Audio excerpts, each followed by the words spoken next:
Before I explain tower and ultimate, there is one thing to be noted, is that both of these things are connected. One cannot exist without the other, one cannot be implemented early before the other, both have to be implemented at the same time because having one without the other kind of not work at all. So, I should explain the Tower of Trial first, and then I should explain the ultimate later.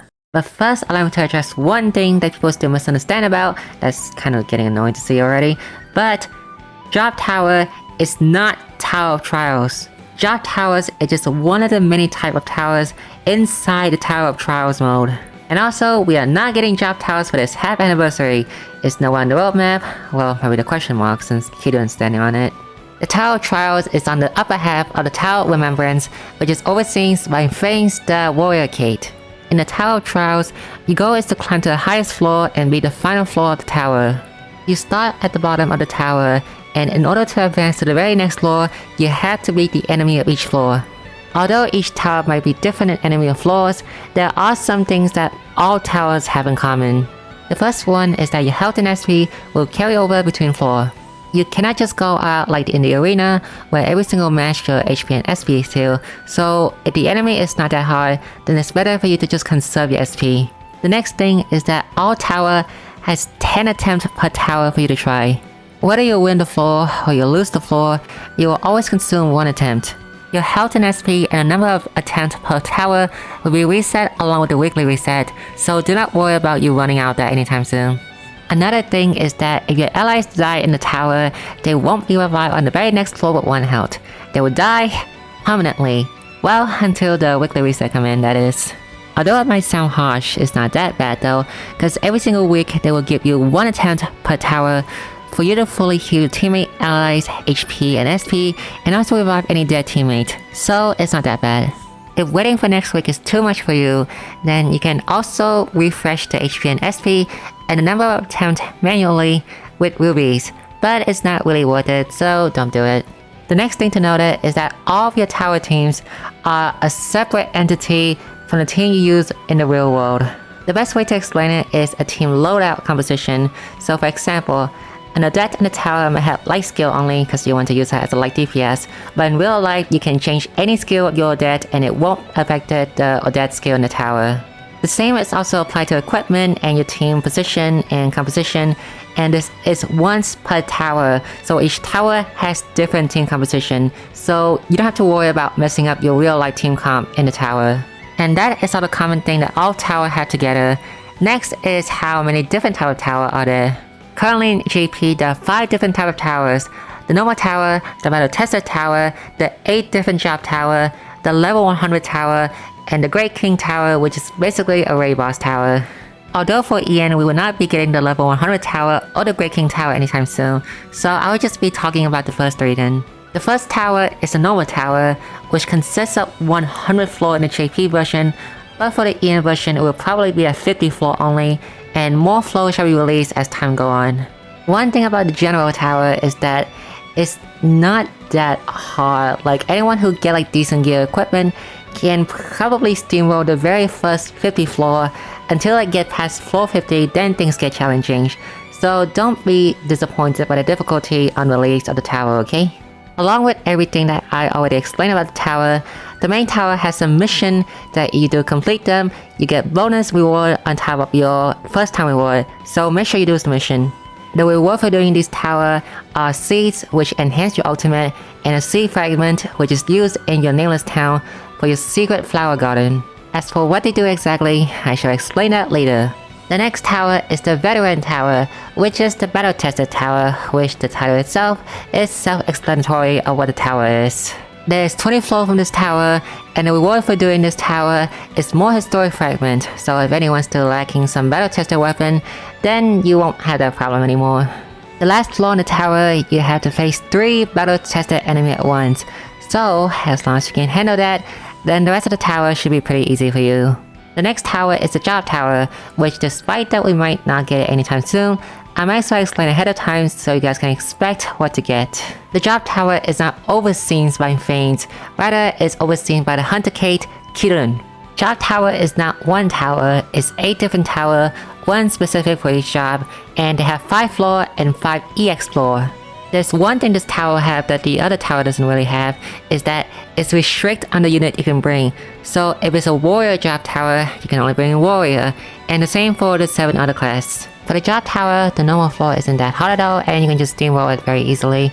But for the EX floor, especially the very last EX floor, it's extremely very difficult. If I were to describe the difficulty, I would say it's harder than any of the current arena unit that we have right now, and also probably any of the level 100 NPC, mainly due to the fact that the team comp is more restrictive here. And the EX version is just the harder version of the floor, but one thing it does have that's special to it is that EX floor restore your HP and SP when you enter the battle, but the moment you leave the battle, your HP and SP go back to before you enter the EX floor, so you don't have to worry about your health and SP and all of that. They do that because the EX floor is hard. With the exception of the warrior tower, on the 3rd floor of each tower, you'll fight Kidon the Hunter Kate, the one that oversees your training and stuff and all of that.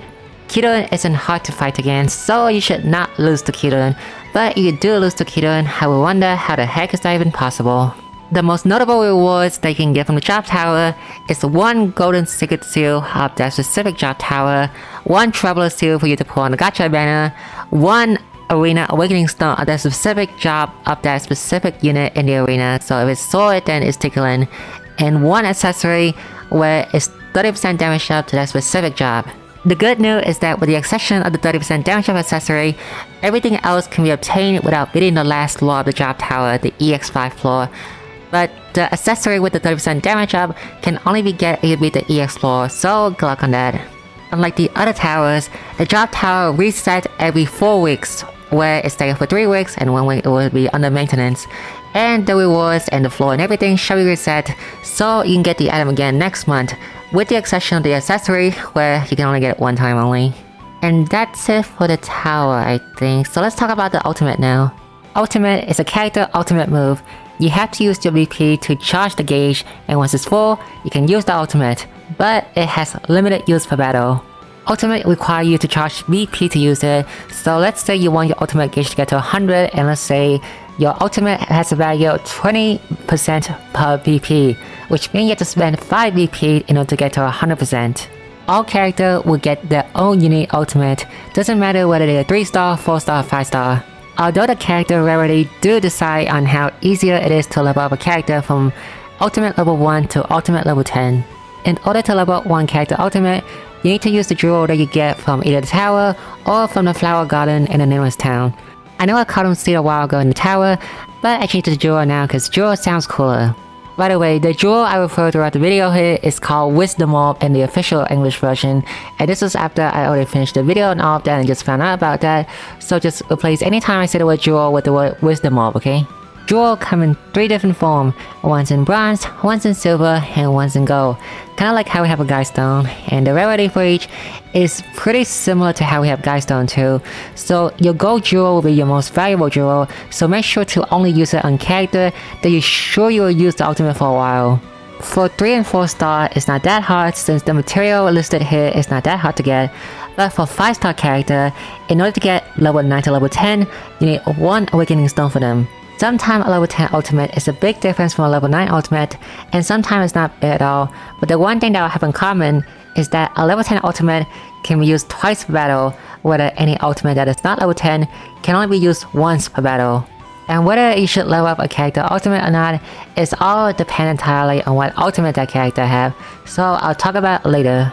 There are 2 types of ultimate in this game, and the type of ultimate determine the gauge percentage the ultimate start at and how much it takes for you to charge the ultimate. Offensive ultimate are ultimate that can deal damage to the opponent. As long as the ultimate deals damage, it will be classified as an offensive ultimate. For offensive ultimate, most of the time the difference between a level 9 and level 10 isn't that big of a deal, so it's okay for you to not level them up to level 10 and just okay to put them at level 9.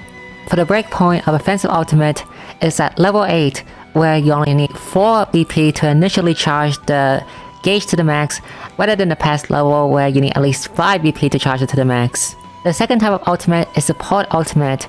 As long as the ultimate does not deal damage, it will be classified as a support ultimate. Unlike offensive ultimate, support ultimate is really strong at level 10, mainly because you can charge it turn 1 instantly and use it right away on turn 2. I would say one thing though is that no other 5-star character in this game has the same ultimate priority level to level up to level 10 right away as much as Lynette is. Before explaining why Lynette ultimate is so strong, allow me to explain how ultimate stat buff work. Stat buff ultimate share a separate 30% cap for the normal active and passive, so you can stack 30% active attack buff, 30% passive attack buff, and 30% ultimate attack buff, so you can have a total of 90% attack buff total. Originally when it first came out, ultimate uses the same icon as the normal stat buff, so it's a bit hard to distinguish them, but recently in JP they add an orange border around it, so you can now distinguish ultimate buff from normal buff. Other than that, ultimate buff works similarly to how normal buff work. You use 2 ultimate, one give 20% attack up, one give 10% attack up, they will stack and your total result will be 30% attack buff for your ultimate, and that's a separate cap. For Lynette, the difference between a level 9 ultimate for her and a level 10 ultimate for her is a lot of difference, because a level 10 ultimate can do 2 things that a level 9 ultimate cannot. The first one is that Lynette buff go from 2 turns to 3 turns, which is always a nice bonus. And the second thing, which is the most important thing, is that Lynette only requires 3 BP to charge it fully, rather than 4 BP, which for Lynette, you can fully charge it turn 1 and use the ultimate buff right away on turn 2. Requiring only 3 PP to charge is the biggest difference here, cause if anyone wants to speedrun content or, well, actually in general content in general, getting your buff up early is always better than having delay buff. The ultimate buff is also affected by the Bravely Fan, so a Bravely Fan Lynette at level 10 ultimate on turn 2 can grant your entire team 4 turns of 20% attack up, magic up, and speed up to the entire team. And it's a separate cap, so her normal buff also stack on top of that. Oh, I forgot, she can also do it 1 extra times during that battle, because level 10 ultimate can be used twice per battle, then level 9 ultimate that can only be used once. So that's 3 things instead of 2. Evaluating each ultimate will take a lot of time, so I create this tier list to showcase which ultimate is worth going and prioritize first. This tier list is not definite, so please don't use this tier list as like, oh, you must do this and that, right?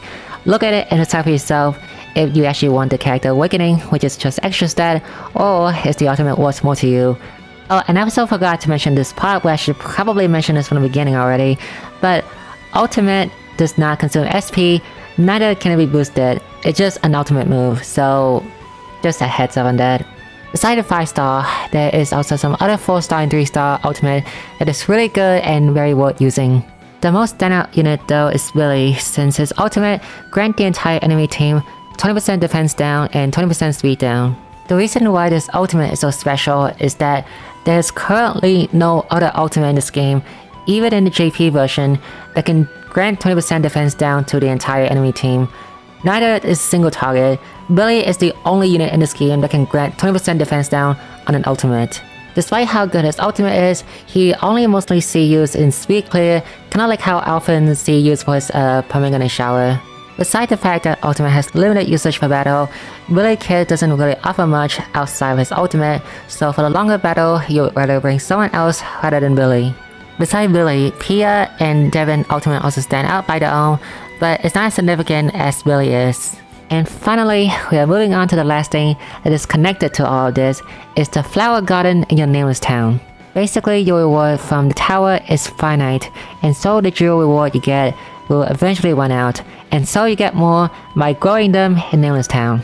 In order to upgrade them, you need to collect the seed fragment you get from completing the mission in the main tower, which is why completing the mission of each tower is very important and not for you to neglect it.